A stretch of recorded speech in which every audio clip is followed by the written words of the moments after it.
अस्सलामुअलैकुम क्लास। आज के लेक्चर में हम पढ़ेंगे what is assembly language elements.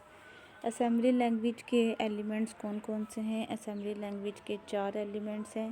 The first one is label, the second one is mnemonics, the third one is operand and the last one is comment. ठीक है, 4 elements हैं assembly language के।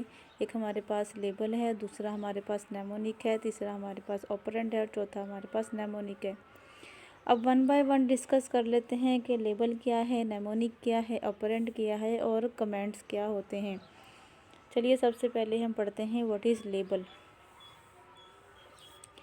If a label is present, the assembler defines the label as equivalent to the address. अगर label define किया गया है assembly code में, the assembler defines the label as equivalent to the address। ऐसे address के equivalent उस label को define किया जाता है into which the first byte of the object code generated for that instruction will be loaded।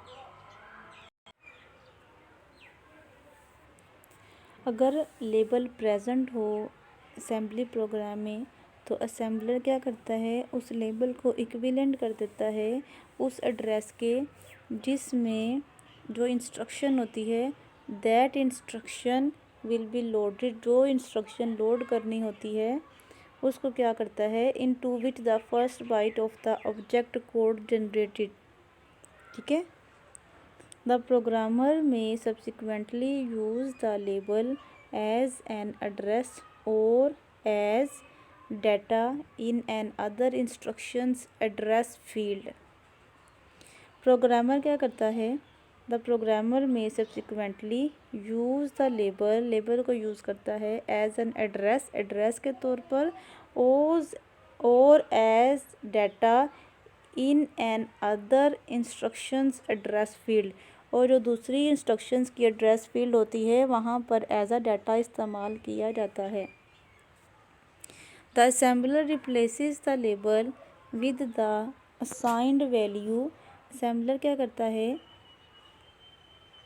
The assembler replaces the label को replace कर देता है विद द असाइंड वैल्यू, उस असाइंड वैल्यू के when creating an object program, जब एक object और programme को क्रिएट किया जाता है।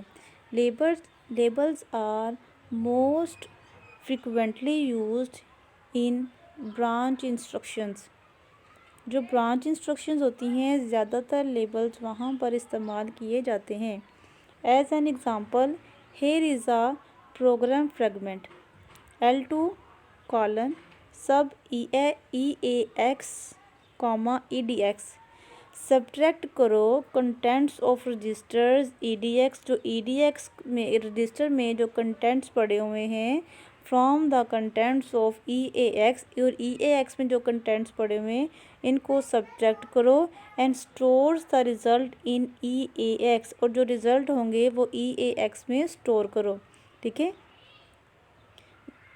सब्ट्रैक्ट करो EDX, जो रजिस्टर में कंटेंट्स पड़े हुए हैं किसके साथ सब्ट्रैक्ट करना है, EAX में जो डाटा मौजूद है उन दोनों वैल्यूज़ को सब्ट्रैक्ट करो और जो रिज़ल्ट है वो कहाँ स्टोर करना है, EAX में रिज़ल्ट स्टोर कर दो।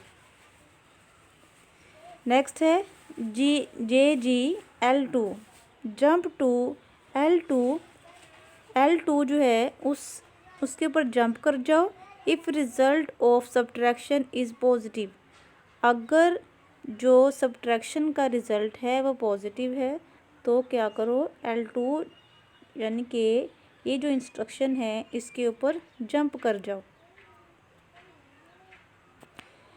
The program will continue to loop back to location L2 until the result is zero और negative.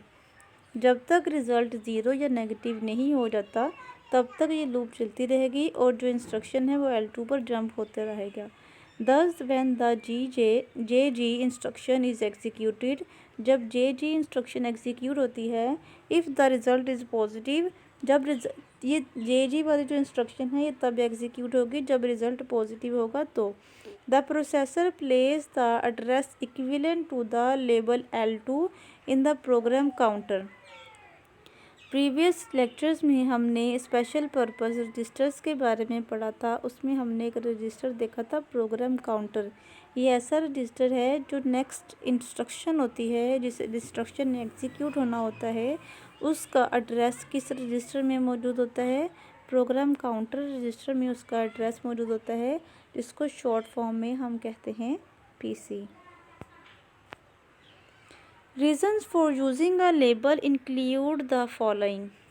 The first one is reason. A label makes a program location easier to find and remember.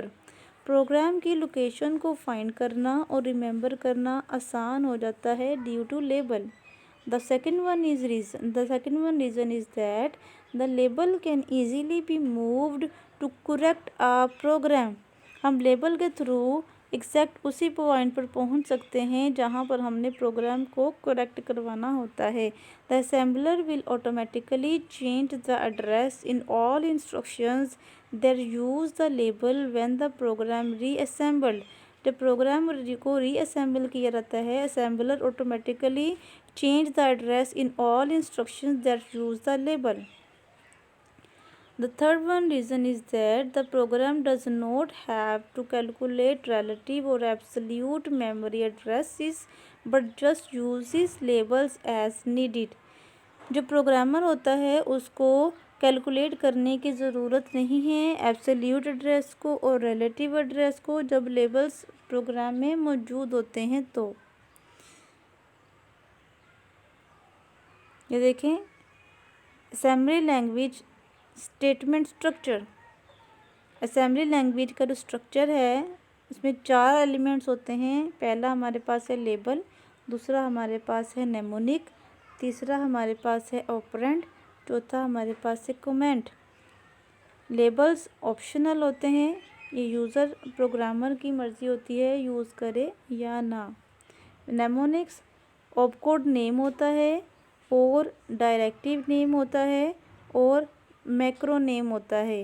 Mnemonic जो है वो opcode name हो सकता है, directive name हो सकता है या मैक्रो नेम हो सकता है।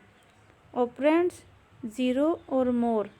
ऑपरेंड्स जो हैं वो एक प्रोग्राम में 0 भी हो सकते हैं और मोर भी हो सकते, इससे ज़्यादा भी हो सकते हैं। कमेंट्स ऑप्शनल होते हैं, ये जस्ट प्रोग्रामर अपने प्रोग्राम की रीडेबिलिटी को इंक्रीज़ करने के लिए कमेंट्स का इस्तेमाल करते हैं।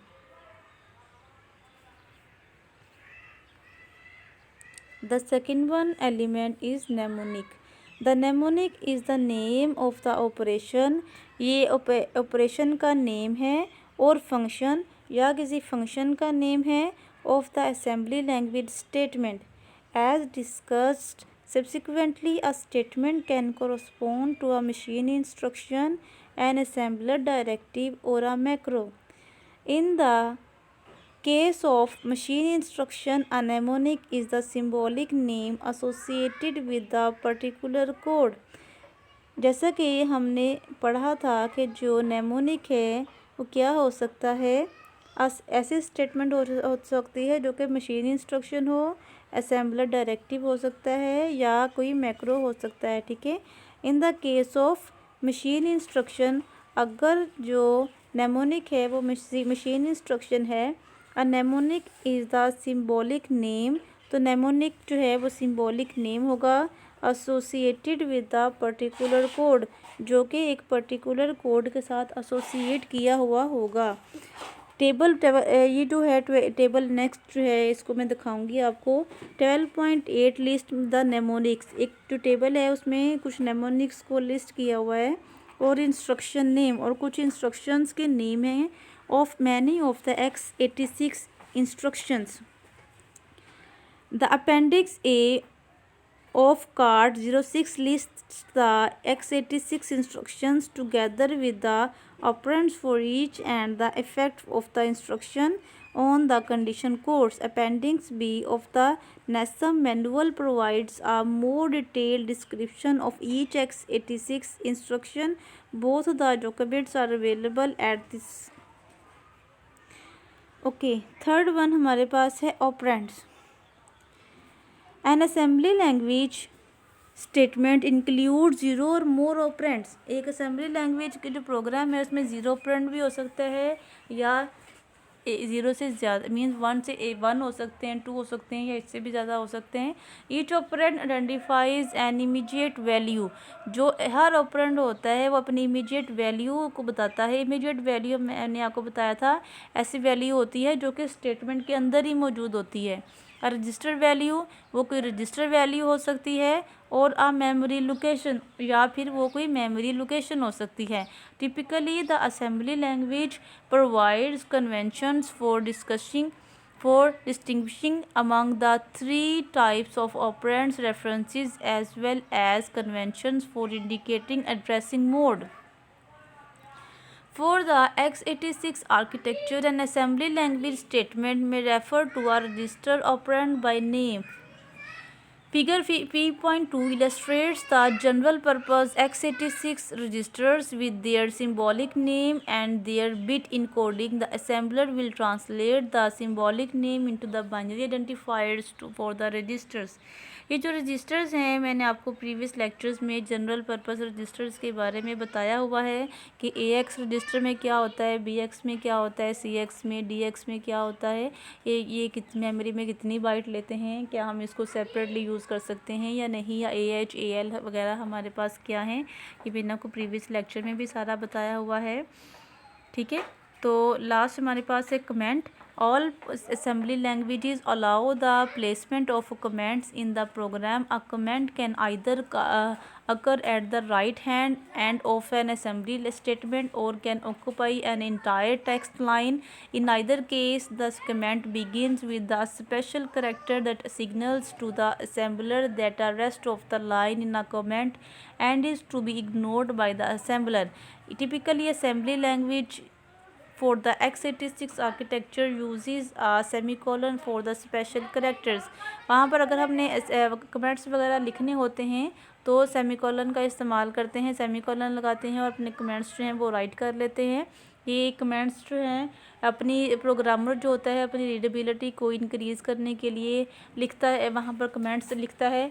इसके लिखने का मकसद ये होता है सपोज़ कोई वेरिएबल वहाँ पर डिक्लेयर करवाया है या फिर कोई ऐसा फंक्शन यूज़ कर रहे हैं जो कि एक ख़ास मकसद के लिए है, तो हो सकता है इन द फ्यूचर अगर हम उस कोड को ओपन करते हैं तो वो हमें मकसद समझ ना आए कि ये फंक्शन या फिर ये वेरिएबल हमने क्यों डिक्लेयर करवाया था. तो अगर हम कमेंट्स वहाँ पर रीड कर लें तो हमें समझ लग जाती है कि ये स्पेसिफिक फंक्शन या फिर स्पेसिफिक वेरिएबल को डिक्लेयर करवाने का या फिर अपने कोड के अंदर यूज़ करने का मकसद क्या था. या फिर ये भी रीज़न हो सकती है कि अगर सपोज़ हमारा जो प्रोग्राम है अगर कोई और डेवलपर या प्रोग्रामर खोले या फिर हमारे बाद जो किसी और प्रोग्रामर को इसके ऊपर काम करने इसी प्रोजेक्ट के ऊपर काम करने की ज़रूरत है, मीन्स अगर एक प्रोजेक्ट के ऊपर 2 या 3 बंदे मिलकर काम कर रहे हैं तो अगर दूसरे डेवलपर को बताना हो कि ये स्पेसिफिक कोड जो है वो क्यों लिखा गया है तो कमेंट्स में हम वहाँ पर लिख सकते हैं ताकि अगर कोई और डेवलपर उसको ओपन करके देखे तो वो कमेंट्स में रीड कर सके कि ये कोड को लिखने का मकसद क्या था. ठीक है, कमेंट्स जस्ट प्रोग्रामर अपनी प्रोग्राम की रीडेबिलिटी को इंक्रीज़ करने के लिए लिखता है. वैसे ये ऑप्शनल होता है, अगर आप ना भी इसको अपने कमेंट्स को अपने प्रोग्राम में लिखें तो फ़र्क कोई नहीं पड़ता. ठीक है, इससे हमारे प्रोग्राम का साइज़ भी जो है वो इफ़ेक्ट नहीं होता क्योंकि जो हमारा ट्रांसलेटर होता है कमेंट्स को इग्नोर कर देता है. तो ये थे हमारे 4 एलिमेंट्स असेंबली लैंग्वेज में जो कि हम इस्तेमाल करते हैं. ठीक है, 4 एलिमेंट्स कौन कौन से थे. पहला एलिमेंट हमारे पास था लेबल, दूसरा एलिमेंट हमारे पास था नेमोनिक, तीसरा हमारे पास था ऑपरेंड्स, चौथा हमारे पास था कमेंट. लेबल्स ऑप्शनल होते हैं, कमेंट्स ऑप्शनल होते हैं. नेमोनिक्स क्या हो सकते हैं, ये ऑपकोड नेम हो सकता है, डायरेक्टिव नेम हो सकता है, मैक्रो नेम हो सकता है. ऑपरेंड्स 0 भी हो सकते हैं, 1 भी हो सकते हैं, 2 भी या फिर मैनी हो सकते हैं. ठीक है, ऑपरेंड्स जो हैं हमने यहाँ पर देखा कि ये कोई कांस्टेंट वैल्यू हो सकती है, कोई रजिस्टर्स हो सकता है, कोई रेफरेंस हो सकता है.